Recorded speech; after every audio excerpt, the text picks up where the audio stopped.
இன்னைக்கு நம்ம என்ன பண்ண போறோம் அப்படின்னா டேட் மந்த் இயர் வந்து பார்க்க போறோம். இந்த ஆப்ஷன் பாக்குறதுக்கு நம்ம எந்த ஃபார்முலாவும் யூஸ் பண்ண போறது இல்ல.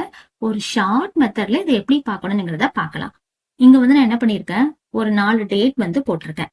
இந்த டேட்ல இப்ப எனக்கு மந்த் பார்க்கணும் அப்படின்னா இந்த டேட் அப்படியே செலக்ட் பண்ணுங்க. செலக்ட் பண்ணிட்டு கண்ட்ரோலை பிரஸ் பண்ணி 1 வந்து கொடுங்க. ஃபார்மட் செல்னுங்கிற ஒரு பாக்ஸ் வந்து ஓபன் ஆகும். இந்த பாக்ஸ்ல நம்பர்னு ஒரு செக்ஷன் இருக்கும், ஃபர்ஸ்ட் இருக்கும். அதை கிளிக் பண்ணுங்க. கிளிக் பண்ணா கேட்டகரிக்கு கீழே லாஸ்ட்ல கஸ்டம் அப்படின்னு ஒண்ணு இருக்கும். இந்த கஸ்டம கிளிக் பண்ணுங்க. கிளிக் பண்ணிட்டு ரைட் சைட்ல பாருங்க, டைப்புக்கு கீழே DDMMYYன்னு இருக்கும். இதுதான் வந்து டேட்டோட ஒரிஜினல் ஃபார்மேட். அதாவது நமக்கு டேட் எப்படி வேணுமோ அதுக்கு ஏத்த மாதிரி நம்ம இங்க டெக்ஸ்ட் வந்து பண்ணிக்கலாம். நான் ஃபர்ஸ்ட் இங்க என்ன பண்றேன், 2 D மட்டும் கொடுத்துட்டு ஓகே வந்து கொடுக்குறேன். கரெக்டா அந்த டேட் நம்பர் மட்டும் காட்டும். இன்கேஸ் இங்க வந்து 3 D கொடுத்தா என்ன வரும்ங்கிறத பாருங்க.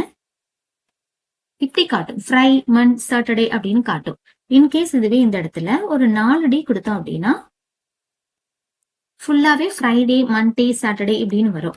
இப்போ இந்த இடத்துல வந்து 4 M வந்து கொடுத்து பாருங்க.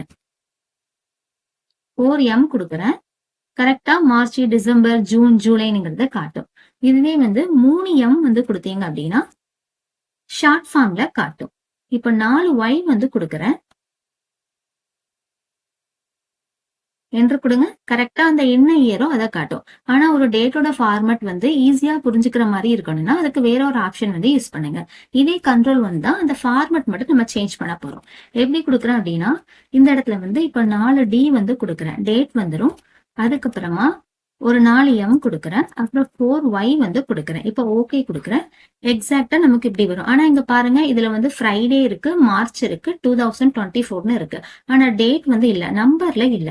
நம்பர் வேணும் அப்படின்னா என்ன பண்ணணும்னா இந்த 4 M கொடுக்குறீங்களா, இதுக்கு அப்புறமா 2 D அடிஷ்னலா கொடுக்கணும். கொடுத்துட்டு ஓகே கொடுத்தீங்கன்னா நமக்கு பர்ஃபெக்டா ஆன்சர் வந்து வரும். இவ்வளவுதான். இந்த வீடியோ வந்து உங்களுக்கு பிடிச்சிருந்துச்சு அப்படின்னா லைக் பண்ணுங்க, ஷேர் பண்ணுங்க, மறக்காம சப்ஸ்கிரைப் வந்து பண்ணுங்க.